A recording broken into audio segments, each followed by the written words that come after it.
Bonjour à chacun et à chacune d'entre vous.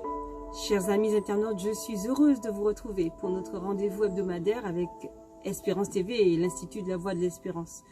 Nous avons la grâce de faire partie de cette famille qui attend le retour de Jésus et qui fait le tour du monde pour partager ces moments précieux de 100 jours de prière.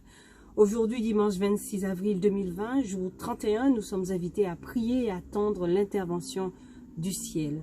Et c'est ce que faisait David dans le psaume 55, versets 17 à 19, que je vous invite à lire avec moi maintenant. David crie à Dieu parce qu'il reconnaît en lui la source de son salut et de sa délivrance.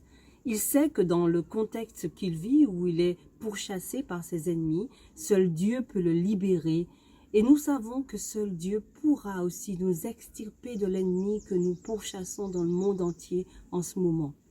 Nous savons que la prière est une arme céleste pour le succès. Les appels, les pétitions, les supplications entre les hommes émeuvent les hommes et jouent un rôle dans le contrôle des affaires des nations. Mais la prière émeut le ciel. La prière, la foi, la confiance en Dieu apportent une puissance divine qui réduit les calculs humains à leur juste valeur, à savoir le néant. Celui qui se place où Dieu peut l'éclairer avance en quelque sorte de l'obscurité partielle de l'aurore à la lumière éclatante du midi. Dans les lieux célestes, page 75. Et si nous faisions de ce temps de trouble un temps exceptionnel pour se pencher sur une nouvelle organisation de notre vie de prière? Cela nous amène à méditer sur les réflexions suivantes. Quelle est la requête la plus impossible pour laquelle vous priez Dieu? Est-ce la réconciliation entre vous et quelqu'un que vous aimez? Est-ce de restaurer un mariage brisé ou de ramener un enfant à la foi? Des questions aussi importantes les unes que les autres. Aujourd'hui, je vous propose de lister plusieurs prières impossibles que vous portez dans votre cœur. Puis, à côté de ces prières, écrivez des promesses spécifiques de la parole de Dieu. Commencez par vous réclamer des promesses suivantes de Jésus dans Marc 10 et Luc 18. Qui dit ceci: cela est impossible aux hommes, mais non à Dieu, car tout est possible à Dieu. Et dans 1 Jean 5, 14, et nous avons auprès de lui cette assurance que si nous demandons quelque chose selon sa volonté, il nous écoute. Alors croyons, chers amis, que Dieu a déjà répondu à nos supplications. Exprimons notre gratitude aujourd'hui. Nous louons le Seigneur de ce que Dieu a déjà utilisé cette pandémie Covid-19 pour apporter la réconciliation entre plusieurs. Et nous savons que Dieu aspire à accomplir le même miracle de guérison pour beaucoup d'entre nous.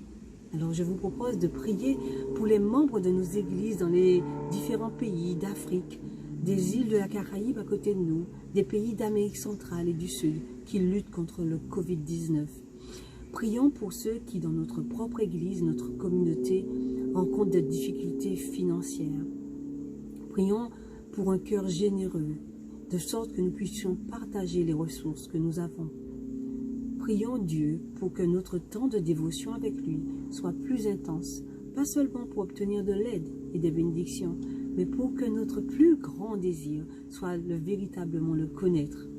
Prions pour que les membres de l'Église dans le monde entier profitent de cette période pour partager avec empressement les ressources spirituelles telles que la campagne en Basel-Bondier. Je vous invite donc à prier. Notre Dieu, notre Père, nous voulons te dire merci parce que tu nous donnes la possibilité de partager ce moment et tu nous permets, Seigneur, de grandir en toi par l'étude de ta parole. Nous te confions, Seigneur, tous les sujets de prière que nous avons mentionnés et nous te demandons de veiller sur chacun d'entre nous selon ta grande miséricorde.